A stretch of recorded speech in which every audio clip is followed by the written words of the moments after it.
So good morning everyone and I welcome you all to Saurabh Pandey UPSC YouTube channel के अंदर। If you are preparing for civil service examination इस channel से जरूर से जुड़े। And the topics today we are going to discuss, एक है neutron star and pulsar, दूसरा है navigation by birds, three next है that is humpback, whales, toy industry, semiconductor industry, China का जो मैरीटाइम डोमिनेंस है एंड इंडिया। बहुत ultimate topics हैं साइंस के, इंटरनेशनल रिलेशन के, जैसे ये साइंस का टॉपिक है, साइंस एनवायरनमेंट का टॉपिक है, एनवायरनमेंट का टॉपिक है, टॉय इंडस्ट्री ये एक अलग एरिया बन जाता है, this will come under economy section.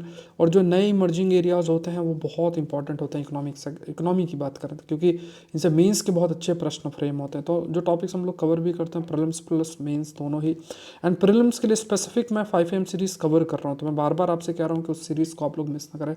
बहुत इंपॉर्टेंट और अल्टीमेट सीरीज़ है, उसमें डिफरेंट डिफरेंट एरिया से जो टॉपिक्स हैं प्रीलिम्स स्पेसिफिक, तो वो करें। तो अभी फ़िलहाल के लिए जो 25 की तैयारी कर रहा है उसे 24 और 25 के जो तैयारी कर रहा हूँ उन्हीं को सीरीज़ करनी है।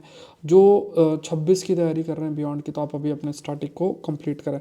सेमीकंडक्टर इंडस्ट्री ये एक टॉपिक आपका, ये भी इकोनॉमी का बन जाता है, इस पर भी कुछ अच्छे एडिटोरियल में टॉपिक मेंशन है और ये बहुत अल्टीमेट एनालिसिस है, मुझे बहुत अच्छा लगा।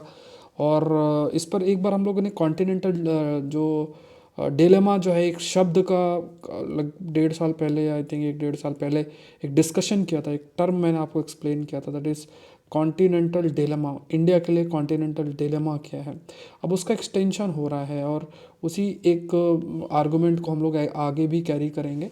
Will try to understand this aspect. और इंडिया के कंटेक्स्ट में इंडिया, तो ये भी एक अच्छा और अल्टीमेट टॉपिक है इंटरनेशनल रिलेशन का।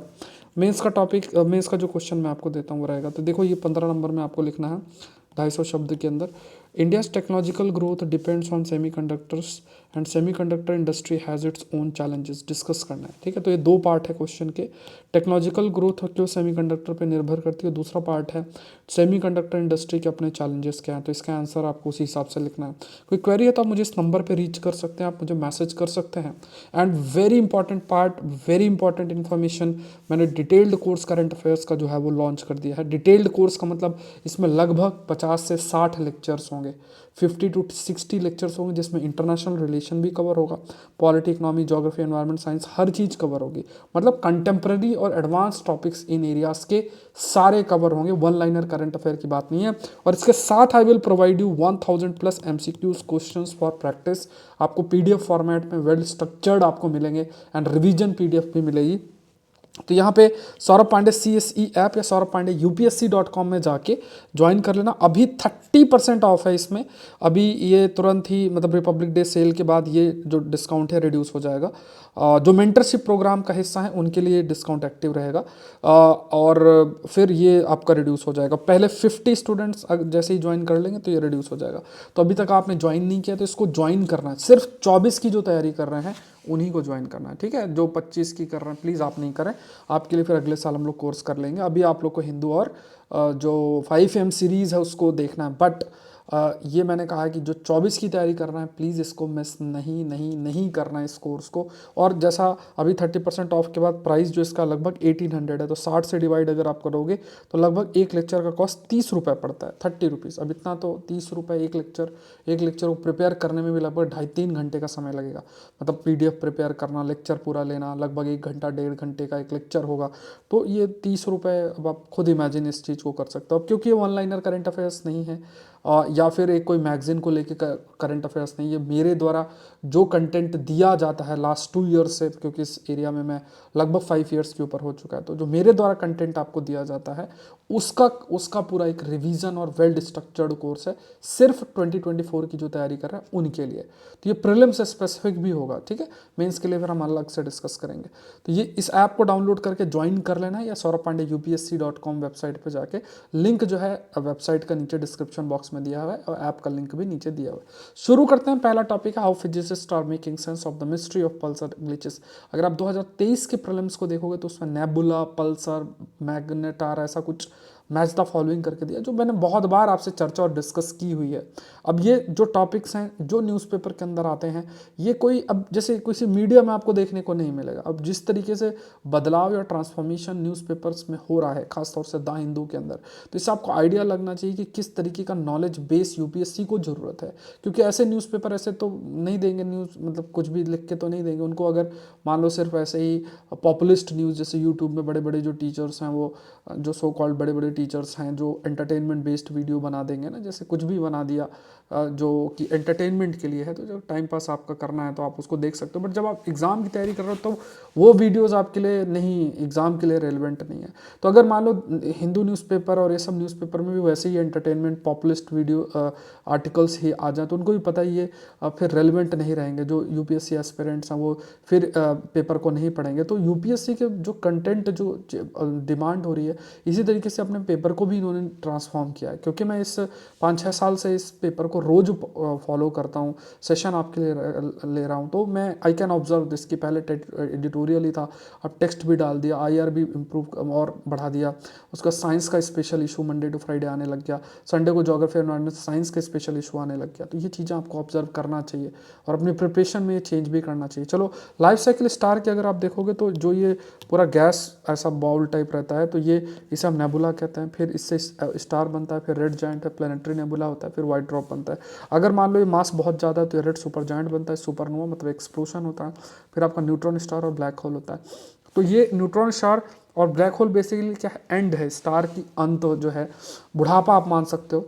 और यहाँ पे एक टर्म है जिसे हम लोगों ने एक बार डिस्कस भी किया, बट मैं फिर से आपको बता रहा हूँ, and we call it as Chandrasekhar limit. ये एक टर्म याद रखो, we use this term called as Chandrasekhar limit.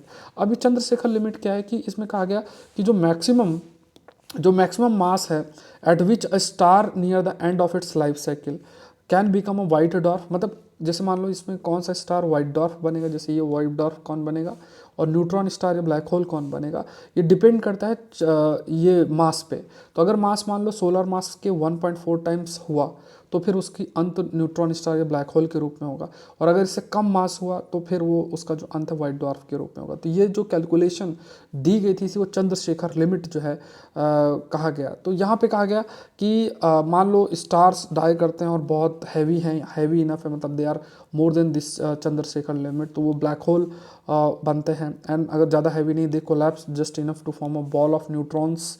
तो अगर सपोज करो बहुत ज़्यादा हैवी है तो ब्लैक होल बनता है, मतलब बहुत ज़्यादा, और थोड़ा सा कम है हैवी तो फिर उनका जो है वो न्यूट्रॉन स्टार्स बनते हैं, कोलैप्स करके जो है न्यूट्रॉन स्टार आपका बनते हैं, जिसे हम फिर मतलब कोलैप्स करके न्यूट्रॉन्स का बॉल एक तरीके से बनता है और उन्हें हम न्यूट्रॉन स्टार्स जो हैं कहते हैं। जो रेडियो सिग्नल्स हैं ये बेसिकली एमिट होते हैं from near the pole of such a star which would form a narrow cone that sweeps past the earth with every rotation. ये डायग्राम से आप देख लोगे, जैसे मान लो this you can see here, तो ये क्या है, ये न्यूट्रॉन स्टार है। अब ये जो न्यूट्रॉन स्टार कोलैप्स करेगा, कोलैप्स करने के बाद ये इससे कई लेवल पर रेडियो वेव्स जो हैं ये आपके रिलीज़ होती हैं। ये इस टाइप से रेडियो वेव्स जो हैं रिलीज़ होती है, रोटेट भी कर रहा है और मैग्नेटिक जब रोटेशन होता है तो इससे मैग्नेटिक फील्ड भी जनरेट होती है। तो ये जो जिसमें इस तरीके की रेडियो वेव्स की पल्सेस जनरेट होती हैं न्यूट्रॉन स्टार्स की, इसी को पल्सर बोलते हैं। तो अगर आपसे पूछो पल्सर क्या है, तो पल्सर बाइक नहीं है। पल्सर का मतलब ये हुआ कि न्यूट्रॉन स्टार है, ये एक तरीके का न्यूट्रॉन स्टार है जो ये रेडियो वेव्स जनरेट आपका रेडियो वेव्स की जो पल्सेस हैं उनको आपका जनरेट करता है। तो यहाँ पे कहा गया कि जो रोटेशन है इन न्यूट्रॉन स्टार्स का अगर देखा जाए तो slowed over a time, physicist ने फाउंड किया कि एनर्जी जो सेव्ड है by the reducing the rotation rate was used to accelerate the electric charges outside the star producing the radio signals. तो जैसे मान लो ये स्टार्स भी रोटेट करते हैं, फिर धीरे धीरे जब इनका रोटेशन रिड्यूस होता है तो जो एनर्जी सेव होती है, जो एनर्जी बचती है, उसी से फिर रेडियो वेव्स या रेडियो सिग्नल्स जो हैं वो आपके जनरेट होते। तो फिर हमारे पास बहुत सारे ऐसे टेलीस्कोप और है जो हम ऑब्जर्व करते हैं इन रेडियो वेव्स को और उस बेसिस में कंक्लूड भी करते हैं अबाउट द आवर जो भी हमारी सोलर लाइफ है, सिस्टम है, उसके बारे में। तो यहाँ पे अगर आप देखो तो ये आपके पास जैसे न्यूट्रॉन स्टार है, इसमें सॉलिड क्रस्ट है, ये हैवी लिक्विड इंटीरियर इसमें होता है। मैग्नेटार एक होता है, मैग्नेटार में क्या है, ये भी न्यूबॉर्न स्टार है। इंटरनल जो इस तरीके से कन्वेक्शंस जो है वो जो हीट कैरी करता है और ये बहुत तेज़ी से स्पिन करता है। तो जब स्पिन करेगा तो ये एक मैग्नेट का डायनमो की तरह एक्ट करता है और मैग्नेटिक फील्ड जनरेट होता है।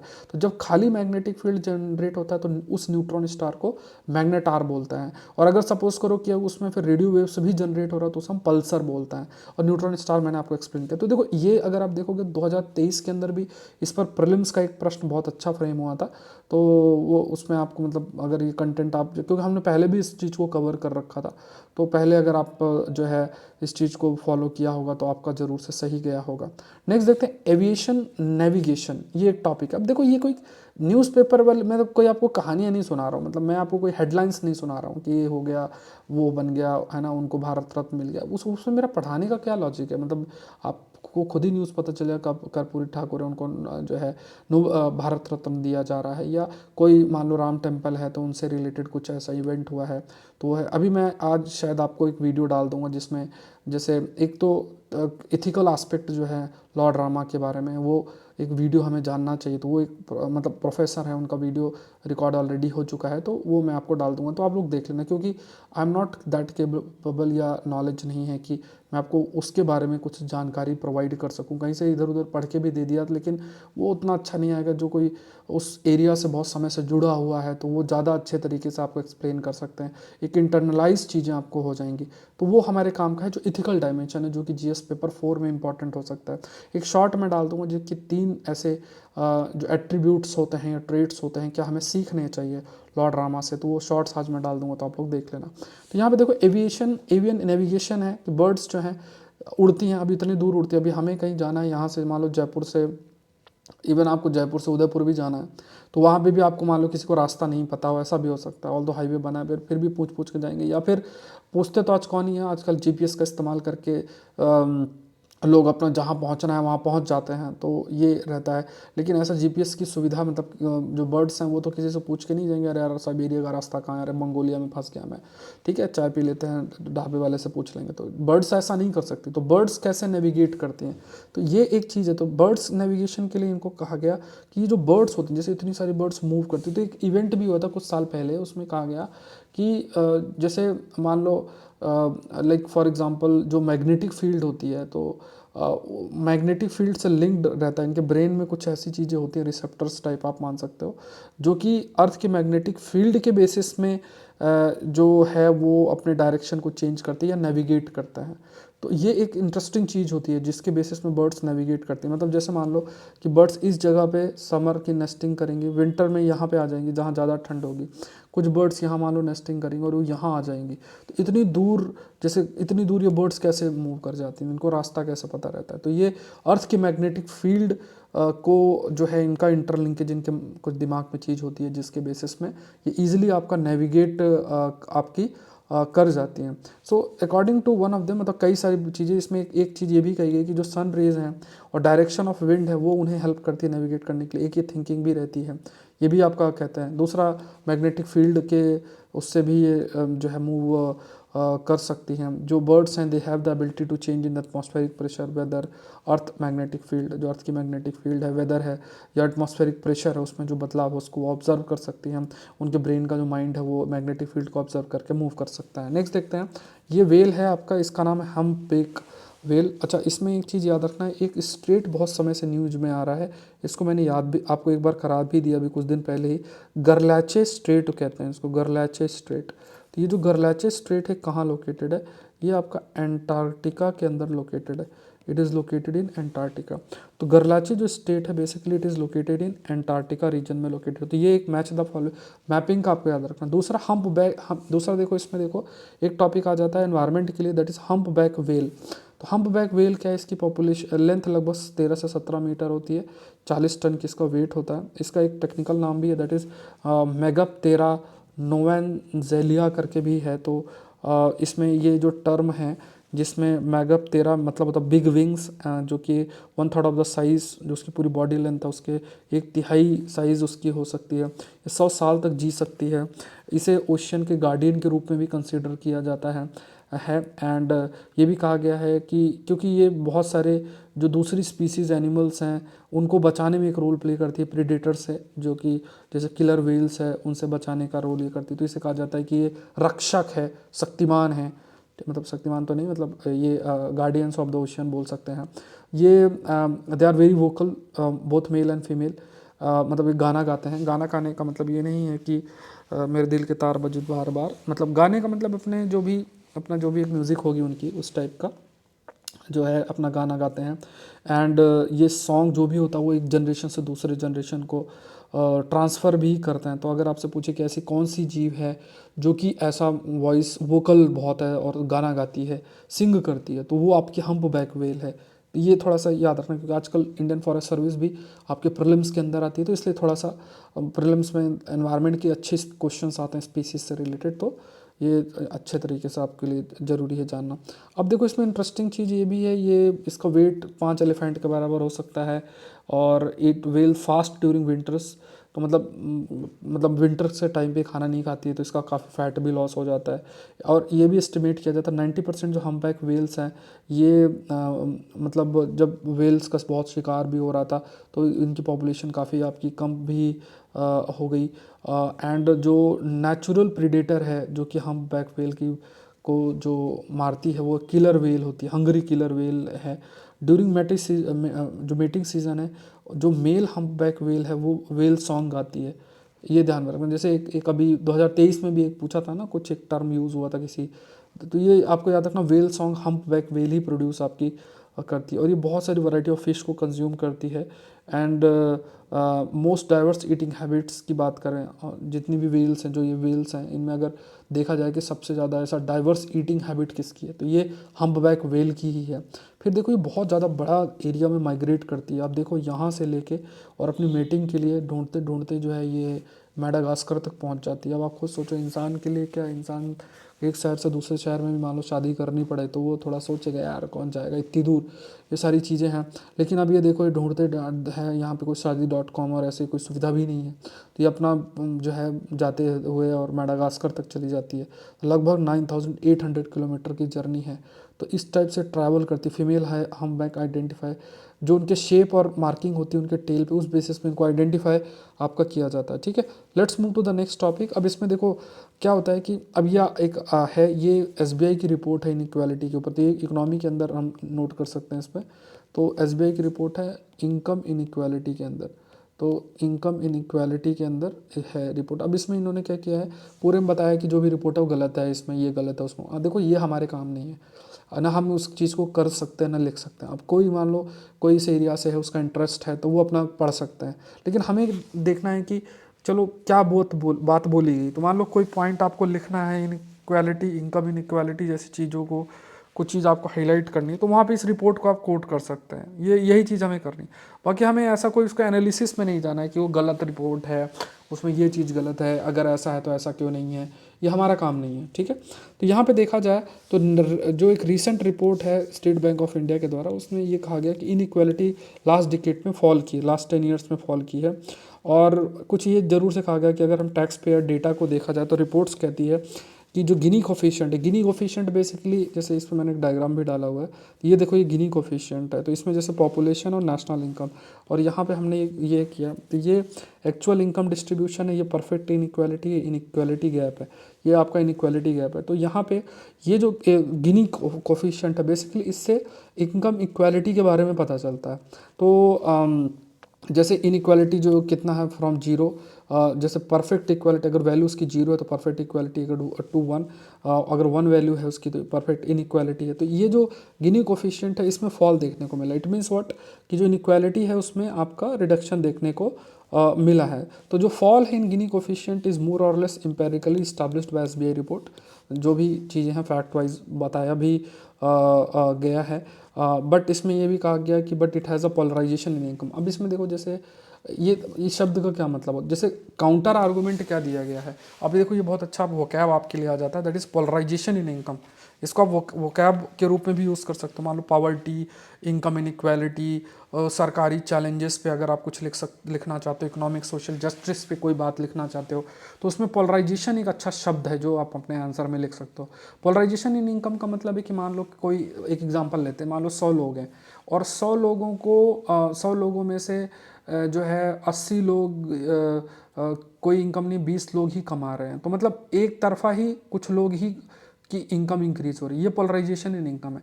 तो गिनी कोफिशिएंट के मतलब क्या हुआ कि अगर उसमें रिडक्शन, इसका मतलब इक्वालिटी की तरफ चीज़ें जानी चाहिए, और एक तरफ इक्वालिटी की तरफ हो जा रहे हैं और दूसरी तरफ पोलराइजेशन ऑफ इनकम की तरफ जा रहे हैं, तो दोनों एक साथ कैसे हो सकता है। तो ये एक क्रिटिसिज्म है, मतलब ये कहा गया। तो ये एक मतलब एक आर्गूमेंट आपका जो है उसमें दिया गया है। Let's move to the next, that is the need to overhaul a semiconductor scheme. ये भी अच्छा आर्टिकल है, इसमें सेमीकंडक्टर की जो आपकी सेमीकंडक्टर इंडस्ट्री है उसके ऊपर है। सेमीकंडक्टर इंडस्ट्री की बात किया जाए तो उस पर बहुत अच्छा आर्टिकल है, इसमें काफ़ी सारे पॉइंट्स दिए गए हैं, तो ये हम इकोनॉमी के अंदर इसको नोट कर सकते हैं। It can be included under economy section. तो इसमें पहली चीज़ तो देखो, ये सेमीकंडक्टर चिप बोलते हैं इसको। अब आप इमेजिन करो, आप इलेक्ट्रिक व्हीकल्स ले लो, आज आप नॉर्मल व्हीकल्स ले लो, आप लैपटॉप ले लो, कंप्यूटर ले लो, टैब है, आपके कई वॉचेस हो गई, कोई ये आपके रिमोट हो गए, टीवी हो गई, कुछ भी आप ले लो, तो सब में इन सेमीकंडक्टर्स का किसी न किसी फॉर्म में इस्तेमाल होता है। अब इन सेमीकंडक्टर्स को बनाने के लिए कुछ मटेरियल्स की ज़रूरत होती है, तो वो भी, उसके लिए भी हम चाइना, साउथ कोरिया पे निर्भर करते हैं, और इन सेमीकंडक्टर्स पर भी हम चाइना, ताइवान और इन सब पे निर्भर करते हैं। अब आप सोचो कि ये जो समय है, ये 21वीं सदी से हम कहते हैं ये डिजिटल रिवोल्यूशन है, और इस डिजिटल रिवोल्यूशन या टेक्नोलॉजी बेस्ड एरा में आपको सेमीकंडक्टर्स की ज़रूरत है। उसके बिना आप कोई भी टेक्नोलॉजी बेस्ड चीज़ें बना ही नहीं सकते हो, चाहे वो स्पेस टेक्नोलॉजी, इंफॉर्मेशन टेक्नोलॉजी हो, बायोटेक्नोलॉजी में यूज्ड इक्विपमेंट्स की बात करें, क्वांटम कंप्यूटर्स की बात करें, हर जगह पे आपको इन चिप्स की ज़रूरत पड़ेगी, सेमीकंडक्टर्स की चिप्स की जो है वो ज़रूरत आपकी पड़ेगी। तो अगर इसकी अवेलेबिलिटी ना रहे, क्योंकि दूसरा देश ये चाहे मान लो चाइना की ले लें, चाइना के पास रहेगा, चाइना ये को पता है कि अगर हम सारा अच्छी क्वालिटी का इनको दे देंगे तो ये तेज़ी से ग्रो कर जाएंगे, तो वो भी मान लो दिए भी तो हमको अच्छी क्वालिटी का नहीं दिया। और दूसरी बात ये भी है कि उनको लगेगा कि यार चलो अभी रोक लेते हैं, हम पहले ग्रो कर लेते हैं, डोमिनेट कर लेते हैं, फिर इनको दे देंगे, तो हम सेमी सेल्फ रिलायंस की तरफ जाएंगे कि यार हमारे पास खुद ही इतने टैलेंटेड लोग हैं। सरकारी पॉलिसी फ्रेमवर्क ऐसी बनाई जाए जिसके माध्यम से आपका चीज़ें ग्रो कर सकें, हम खुद अपनी इंडस्ट्री ग्रो कर सकें। तो इसीलिए जो है सेमीकंडक्टर इंडस्ट्रीज़ पे इन्वेस्टमेंट इंक्रीज़ किया गया है कि हम आत्मनिर्भरता की तरफ जा सकें। तो यहाँ पे लगभग आप कह सकते हैं कई सारे एरियाज है। Why India is an investment hub for semiconductors. Semiconductors पे इन्वेस्टमेंट हब भी क्यों, कोई आके इन्वेस्ट भी कर सकता है इंडिया के अंदर, क्योंकि इंडिया टेक का यूज़ करने पे फोकस कर रहा है, जिससे गवर्नेंस हर सेक्टर पे चेंज हो सके। फिर उसके बाद दूसरी चीज़ें 5G, IoT, clean energy technology, इनमें सभी में सेमीकंडक्टर की ज़रूरत होती है। तो ये आप कह सकते हैं इन एरियाज़ में इन्वेस्ट करना। कमेंट सेक्शन बताओ इंटरनेट ऑफ थिंग्स क्या होता है, और उसके बाद इकोनॉमिक ग्रोथ भी हमारी अच्छी होगी। उसका सेमीकंडक्टर जो कंजम्पशन है वो लगभग $80 बिलियन तक रीच कर सकता है, और 110 बिलियन तक 2030 तक रीच कर सकता है, ये भी एक फैक्ट है। एंड उसके बाद हमने कई सारे, मतलब सरकार ने कई ऐसे बिजनेस में फ्लेक्सिबिलिटी दी है कि इसमें इन्वेस्टमेंट अट्रैक्ट कर सकता है। इंडिया के मैन्युफैक्चरिंग सेक्टर को भी ट्रांसफॉर्म किया जा रहा है, क्योंकि टेक्नोलॉजी बेस्ड प्रोडक्ट की डिमांड बहुत तेज़ी से बढ़ रही है। और इसी के कंटेक्स्ट में आपके पास semiconductor design linked incentive scheme भी सरकार की आपकी है। अब इसमें मेनली क्या है कि जो डिपेंडेंस है सेमीकंडक्टर इंपोर्ट पे वो रिड्यूस हो जाएगा, पर्टिकुलर चाइना से। मतलब ये जो स्कीम है इसमें ये है कि सेमीकंडक्टर डिज़ाइन, ये भी एक फैक्टर है, उसका जो एफिशिएंसी है वो अच्छी आपकी होनी चाहिए। तो इस कंटेक्स्ट में देखा जाए तो हमारा एम यही है कि हम अपने अच्छे बढ़िया हाई क्वालिटी सेमीकंडक्टर्स बनाएं, और फिर इससे वी कैन ऑल्सो से कि जो चाइना से इंपोर्ट है वो चाइना से इंपोर्ट भी हमारा रिड्यूस हो जाए, तो इससे हमें थोड़ा सा बेनिफिट भी होगा। लाइक वी कैन से कि इससे हमें काफ़ी बेनिफिट भी होगा। एंड कई एरियाज़ में, जैसे मान लो डिफेंस से रिलेटेड से लेके AI बेस्ड एरियाज़ में काफ़ी जो आप कह सकते हैं इन जो चाइना पर निर्भरता है वो काफ़ी हद तक आपकी रिड्यूस हो सकती है, क्योंकि सेमीकंडक्टर्स पर अगर खुद डेवलप कर लें। दूसरा, एक सप्लाई चेन डेवलप कर लेना, ये भी है कि अब हम अपने देश की नीड तो पूरा कर सकें, प्लस ग्लोबल वैल्यू चेन से लिंक करके हम एक्सपोर्ट भी कर सकें। तीसरा इसमें ये है कि कई सारे जो मेजर हाउसेस हैं सेमीकंडक्टर से रिलेटेड, उसमें हम होस्ट भी करते हैं सेमीकंडक्टर। और इंडिया चिप डिज़ाइन इंजीनियर्स हैं, वो भी बहुत इंपॉर्टेंट रोल प्ले करते हैं ग्लोबल लेवल पे। तो अगर हम ऐसा सिचुएशन लाएं कि वो हमारे मतलब देश के अंदर ही चीज़ें की जाएँ, जैसे इंडिया तो देखो, इंडियन स्टूडेंट्स होते हैं हाईली टैलेंटेड है, मतलब अगर टैलेंट्स को एक्सप्लोर किया जाए तो मेहनती होते हैं, लॉयल होते हैं, काम के प्रति डेडिकेटेड होता है, मतलब आप देखोगे है ना। तो ये मतलब हाईली टैलेंटेड लोग होता हैं इंडियंस की अगर बात करो, और इस चीज़ को विश्व भी रिकॉग्नाइज करता है। तो अगर हम ऐसे स्किल दें और हमारे देश में वो इकोसिस्टम क्रिएट करें, नए स्टार्टअप्स आएँ, और तो ये जो स्कीम है डीएलआई की, वो इस चीज़ों पे भी फोकस आपकी की गई है। सो सेमी कंडक्टर पावर हाउस हम बन सकते हैं, लेकिन रिसोर्सेस इसके लिए लिमिटेड है, मतलब बहुत सारे रिसोर्सेस की ज़रूरत है, ह्यूमन रिसोर्स की भी ज़रूरत है, इन्वेस्टमेंट की भी ज़रूरत है, रिसर्च डेवलपमेंट से रिलेटेड सब्सिडीज़ और बहुत सारी चीज़ों की ज़रूरत है।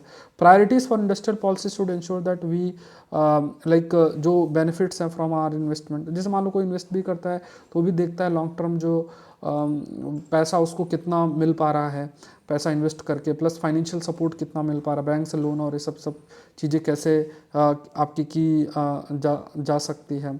डिज़ाइन इकोसिस्टम डेवलप करना ये बहुत इंपॉर्टेंट है, क्योंकि देखो अगर मान लो रिसर्च एंड डेवलपमेंट अगर हम करते भी हैं और सेमी कंडक्टर्स हैं, तो उसमें उसको किस तरीके से डिज़ाइन करें, किस तरीके से डिज़ाइन। अब अभी आज के समय में एक चीज़ रेलिवेंट है सेमीकंडक्टर की, मान लो हमारे देश के अंदर वो है, बाद में वो ऑब्सोल्यूट होता है, क्योंकि देखो टेक्नोलॉजी बहुत तेज़ी से बदल रही है ना। जैसे आज आईफोन 14 15 पता नहीं कौन सा चल रहा है, तो 15 ले लिया किसी ने, अब 15 लेने के बाद 6 महीने बाद 16 आ जाएगा, तो उसको लगेगा यार मेरे पास तो कुछ नहीं है, 16 में ज़्यादा बेटर है। तो ये कंपनीज क्या करती हैं, हमारे वही एस्पिरेशंस को तो यूज़ कर दी, कभी उसका छोटा कर दिया, बड़ा कर दिया, कभी उसका चार्जर चेंज कर दिया, यही सारी चीज़ें चेंज करते रहते हो। आधे लोग जो है इसी में लगे रहते हैं कि मेरे पास 16 है, 15 वाले को लो फील करने लगता है कि यार मेरे पास 16 नहीं है, मेरे पास 15 है।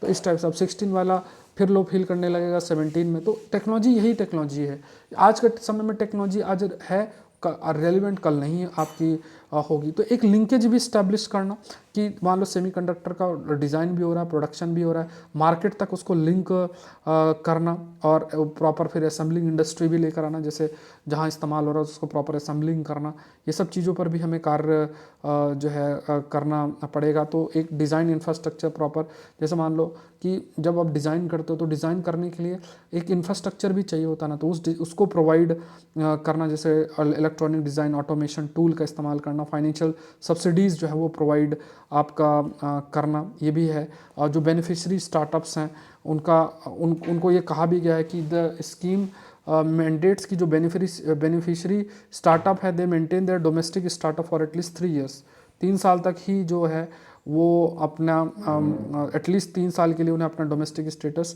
मेंटेन करना पड़े। मान लो किसी भी प्रकार का अगर वो इंसेंटिव लेते हैं, एंड इसमें ये भी कहा गया कि अगर लेते भी हैं तो वो 50% से ज़्यादा अपना कैपिटल फॉरेन डायरेक्ट इन्वेस्टमेंट से इंक्रीज़ नहीं कर सकते। तो ये कंडीशंस भी लगाए गए हैं। फिर जो कॉस्ट है सेमीकंडक्टर डिज़ाइन का वो भी काफ़ी हाई रहता है। सेमीकंडक्टर रिसर्च एंड डेवलपमेंट की अगर बात करें तो वो ही उस पर बहुत फोकस करने की ज़रूरत है, क्योंकि अगर आप रिसर्च एंड डेवलपमेंट नहीं करोगे तो आज आपकी टेक्नोलॉजी और डिज़ाइन रेलिवेंट, कल आपकी टेक्नोलॉजी और डिज़ाइन रेलिवेंट नहीं होगी। तो इसको भी प्रमोट करना इम्पॉर्टेंट आपका बन जाता है। फिर जो होम ग्रोन आपका जो भी इंडस्ट्रीज़ हैं उन्हें जो लोकल टैलेंट है किस तरीके से मान लो लोकल टैलेंट को हम यूज़ कर सकें, और मान लो लोकल टैलेंट ही उनको ऐसा इकोसिस्टम प्रोवाइड करें कि वो अपनी इंडिजिनस कंपनीज डेवलप आपकी कर सकें। फिर centre for development for advance computing का जो एक रोल है नोडल एजेंसीज के रूप में, तो लाइक मतलब कोई भी प्रपोजल है तो इसी सेंटर के द्वारा चीज़ें देखी भी जाती हैं। तो इसमें कहा भी गया है कि ज़रूरी है कि इसके रोल को थोड़ा सा और ट्रांसफॉर्म और रेलिवेंट जो है वो किया जाए।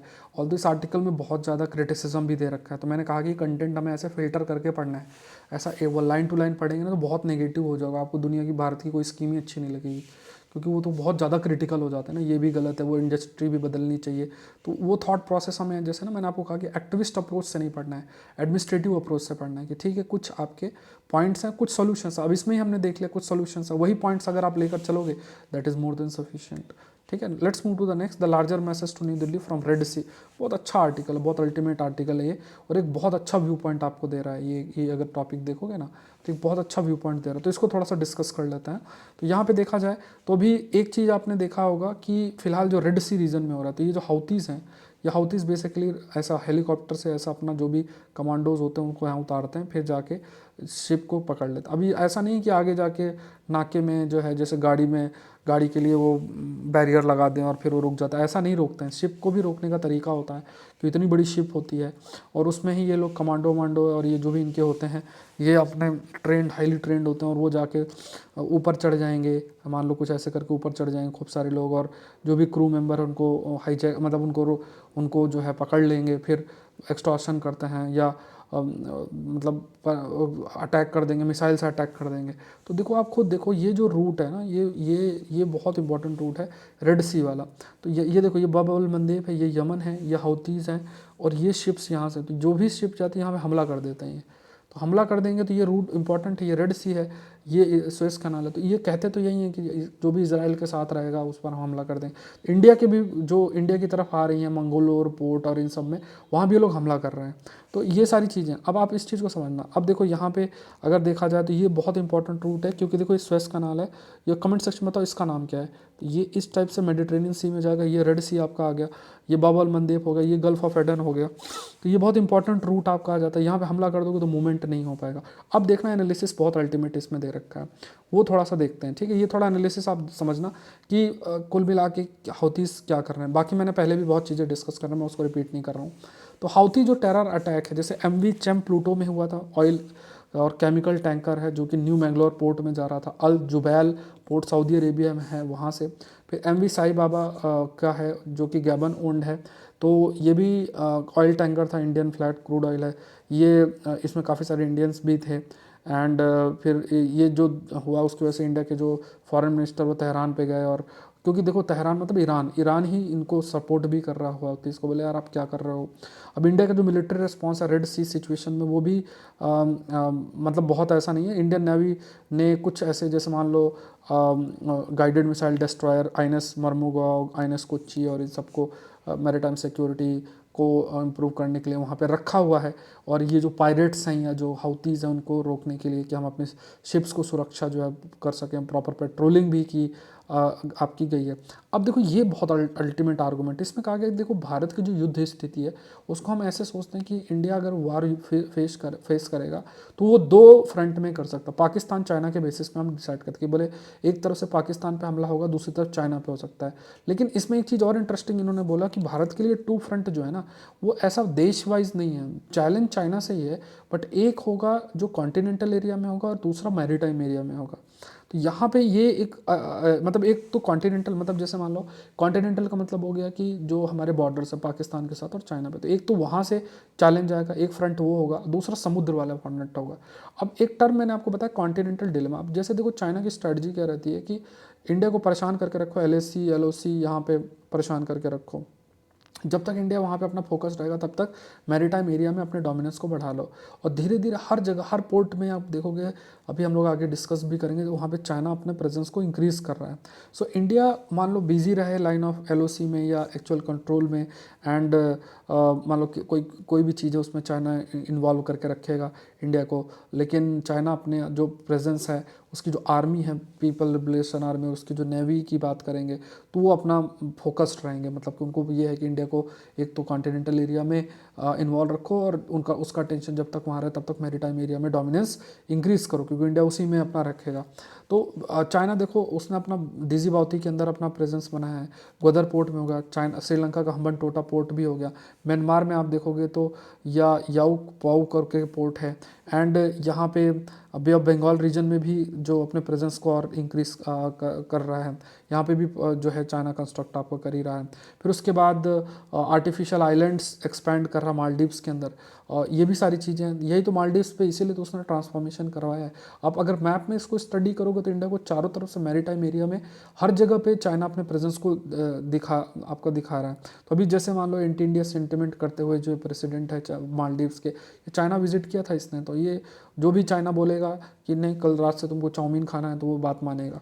तो ये सब चीज़ें हैं। और धीरे धीरे फिर जो आप कह सकते हो मालदीव्स का एरिया जो कि इंडियन ओशन रीजन के अंदर है, वहाँ भी चाइना अपने प्रेजेंस को बढ़ाता चला जाएगा। China is also exploring investment का अपॉर्चुनिटी सेचेलिस के अंदर देख रहा है। फिर रियाम कंबोडिया, यहाँ भी एक नेवल बेस बनाने की कोशिश की। सब मैपिंग के लिए भी ध्यान में रखना, ठीक है। रियाम, सेचेलिस और ये, और small Indian ocean island nation of Comoros, वो भी चाइना के फ़ैन क्लब में मतलब ज्वाइन किया। तो ये देश भी चाइना के साथ एक तरीके से आपका हो रहा है। तो फिर दिजीबाउती से लेकर म्यांमार से लेकर श्रीलंका से लेकर सेचेलिस, मालदीव्स, ग्वादर, हर जगह पे चाइना का प्रेजेंस है। तो आप ये देखो कि पूरा का पूरा जो इंडियन ओशन रीजन है वहाँ पे चाइना डोमिनेट कर लेगा। अब इसको काउंटर इंडिया अकेले नहीं कर सकता, तो इंडिया को फिर ये देशों की भी ज़रूरत पड़ेगी, जैसे यूएसए और दूसरे जो वेस्टर्न कंट्रीज़ हैं उनकी ज़रूरत आपकी पड़ेगी। तो China expanding outreach to the global south, its support building effort around the world and strengthening of relation with West Asian Africa. तो चाइना जो है वेस्ट एशिया और अफ्रीका के साथ भी अपने रिश्ते जो है काफ़ी हद तक इम्प्रूव भी कर रहा है। सो अगर चाइना चैलेंज है इंडिया के रीजनल सिक्योरिटी के लिए एंड ख़ास तौर से अपने इंटरेस्ट को अगर इंडिया को इंडियन ओशन रीजन के लिए हमें प्रोटेक्ट भी करना है, तो फिर हमें कहीं ना कहीं हमारा जो इंटरेस्ट है वो यूएस के इंटरेस्ट के साथ भी काफ़ी हद तक कन्वर्ज कर जाता है। और Indo Pacific as a unit के रूप में जिसको एक क्वाड ग्रुपिंग है वो रेलिवेंट काफ़ी अधिक हो जाती है, कि जिसमें इंडियन ओशन रीजन और सेंट्रल पैसिफिक ओशन तक का जो रीजन आपका आ जाता है। तो इससे जो भी थ्रेट, मैरीटाइम थ्रेट है, उसको काउंटर करने के लिए क्वाड जैसी संस्थाओं का काफ़ी रोल आपका हो जाता है। दूसरा, India can not balance against the growing Chinese power in Indian ocean, अपने अकेले नहीं कर सकता है। तो ये एक बड़ा आर्गूमेंट आपका बन जाता है। तो इंडिया को फिर क्या है कि अपनी तरह की सोच, अपने देश, अपनी तरह की जो भी इंटरेस्ट है उसको ध्यान में रखते हुए जो स्ट्रैटेजी है उसको डेवलप करके और चाइना को काउंटर करना पड़ेगा। नेक्स्ट देखते हैं the truth about India's booming toy export. Toy export से रिलेटेड ये टॉपिक है। सेशन लाइव देख रहे हैं तो लाइक बटन जरूर से प्रेस करें और 5M सीरीज़ जरूर से ज़रूर फॉलो करें अगर आप 24 और 25 की तैयारी कर रहे हैं, ठीक है। प्रीलिम से स्पेसिफिक सारी चीज़ें जो हैं अलग अलग जगह जो भी पब्लिश होती हैं तो एक साथ 5M सीरीज़ के अंदर आ जाती हैं। तो उसका प्लेलिस्ट भी बना हुआ है, तो पुराना नहीं देखा तो आप लोग अपना गो थ्रू हो जाना, ये ध्यान रखना है, ठीक है। और जैसा मैंने आप सभी को बताया हुआ है कि करंट अफेयर्स का जो कोर्स है, पूरा डिटेल्ड कोर्स है 24 के लिए मैंने लॉन्च कर दिया है सौरभ पांडे CSE ऐप में। तो जो भी 24 की तैयारी कर रहे हैं उनको पूरा उसका हिस्सा बना। लगभग 50 से 60 लेक्चर्स उसमें होंगे, प्रॉपर लेक्चर्स होंगे, जिसमें आपका अप्रैल 20 के आसपास तक आपका कंटेंट पूरा ख़त्म हो जाएगा। और फिर आप अपना मतलब अपना रिवीजन करते रहना, क्योंकि बहुत इंपॉर्टेंट रहेगा, जिसमें हर तरीके का जो भी मेरे द्वारा पढ़ाया हुआ कंटेंट है वो आपको कवर्ड रहेगा। अब टॉय इंडस्ट्री देख लेते हैं। इंडियन टॉय इंडस्ट्री, चाइना और ताइवान की बात करें तो China Taiwan imports account for around 90% of domestic toy market. 250 crore जो है एस्टिमेट है market size Indian toy industry का। India has over 800 toys and game manufacture producing, जो लोकली होते हैं।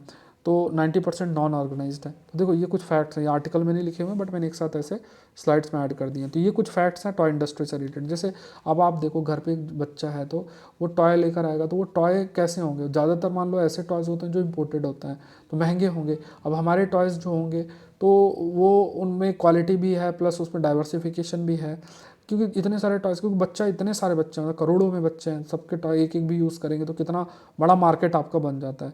सो लगभग 4 से 5 लाख आर्टिशंस जो हैं making toys as a part of cottage industry. Global level पे अगर इस इंडस्ट्री को देखें तो इसका ग्रोथ इंडिया में 15 से 20% तक आपका हो सकता है।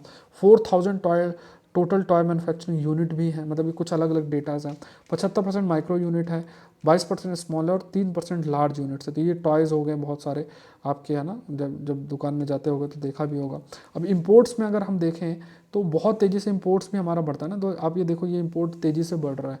तो ये हमें मतलब तेज़ी से मतलब बढ़ भी सकता है अगर मान लो अभी पॉलिसीज़ कुछ नहीं जिसमें इंपोर्ट हमारा रिड्यूस भी आपका हो रहा है। तो इंडिया की टॉय इंडस्ट्री अभी बहुत इंप्रूव करने की ज़रूरत है। एंड यहाँ पे कुछ इम्प्रूवमेंट जैसे मतलब जो जैसे परमिट लाइसेंस राज एक है यहाँ पे, लाइक ये परमिट मतलब अगर आप कोई इंडस्ट्री सेट करते हो तो आपको लाइसेंस चाहिए, परमिशन चाहिए।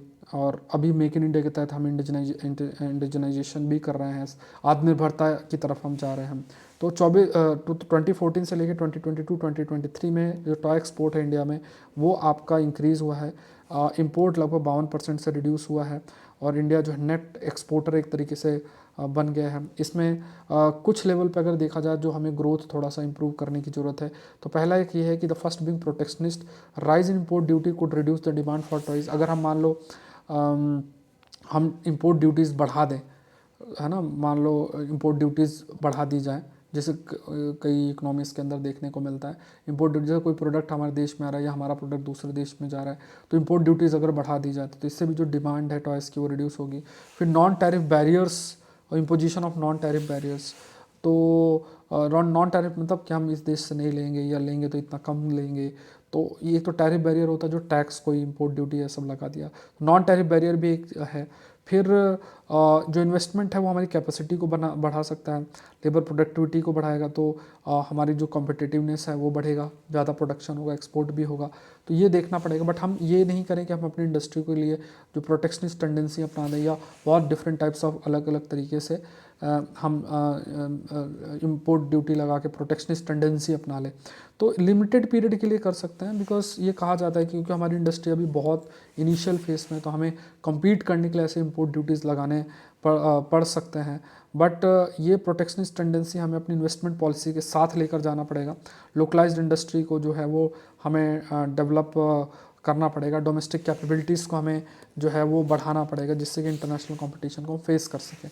तो ऐसा नहीं कि हम एकदम से ये कह दें कि बाहर से कोई चीज़ें अगर आ रही हैं तो उसे प्रॉपरली हम टैक्स लगा के उसको महंगा करवा दें। हमें अपनी कैपेबिलिटीज़ भी बढ़ानी पड़ेंगी, ये ज़रूरी है तभी, क्योंकि अगर आप ऐसा करोगे तो दूसरे देश में भी आपका जो भी टॉयज़ होंगे उसके प्रति भी कई प्रकार के टैक्स आपके लग सकते हैं। So there is a real apprehension of demand for protectionism getting entrenched in the industry culminating in what rent seeking. India has enough experience with such मतलब पॉलिसी फेलियर्स। तो ये मतलब कुल मिला के ये कहा गया कि अगर हम ये चाह रहे हैं कि हम अपनी इम्पोर्ट मतलब हम अगर अपने टॉय इंडस्ट्री को डेवलप करना चाहते हैं और हम ये थोड़ा सा एक फॉर्मुलेशन कर लें कि हम प्रोटेक्शनिस्ट टेंडेंसी अपना लेंगे या इंपोर्ट ड्यूटी बढ़ा देंगे, तो वो एक सही पॉलिसी नहीं है, पॉलिसी फेलियर की तरफ हो सकता है। ऑल्दो हमें ये स्टेप इसलिए लेना चाहते हैं क्योंकि हमारी जो टॉय इंडस्ट्री बहुत ही मतलब इनिशियल फेज़ के अंदर है, तो इसलिए है। चलो क्वेश्चन देख, अच्छा क्वेश्चन मैंने स्टार्टिंग में इंक्लूड कर लिया है शायद, है ना, ये स्लाइड दूसरी, क्वेश्चन मैंने स्टार्टिंग में इंक्लूड किया, आप लोग देख लेना। And again detailed course current affairs का, ये डिटेल्ड कोर्स है, ये टेस्ट सीरीज़ नहीं है, तो इसमें हम 2 साल के टॉपिक्स कवर करेंगे, लगभग इसमें 50 से 60 लेक्चर्स होंगे। और अभी रिपब्लिक डे ऑफर चल रहा है, 30% ऑफ भी है, पहला फर्स्ट 50 स्टूडेंट्स के लिए डाउनलोड करो सौरभ पांडे CSE ऐप और ज्वाइन कर सकते हैं। ये सारे सब्जेक्ट्स के करंट अफेयर्स जो हैं वो कवर होंगे, ठीक है। अल्टीमेट कोर्स है, 24 की तैयारी कर रहे हैं जो उन्हीं को ज्वाइन करना है, इस ऐप के अंदर जाके ज्वाइन कर लेना। अभी 30% ऑफ है, 50 स्टूडेंट होते ही ये ऑफ रिड्यूस हो जाएगा। सौरभ पांडे CSE ऐप है, ये टेलीग्राम चैनल जहाँ पे इस सेशन का PDF मिलेगा, बाकी सारी चीज़ें चाहे हिंदू की कंपाइलेशन PDF है, GES रिपोर्टर फ्री मैगजीन है, बहुत सारी चीज़ें वो आप सौरभ पांडे UPSC.com वेबसाइट से डाउनलोड कर सकते हैं। तो आज के लिए इतना ही, आई होप ये सेशन आपके लिए हेल्पफुल रहा होगा। मिलता है नेक्स्ट सेशन के अंदर। Thank you everyone, thank you.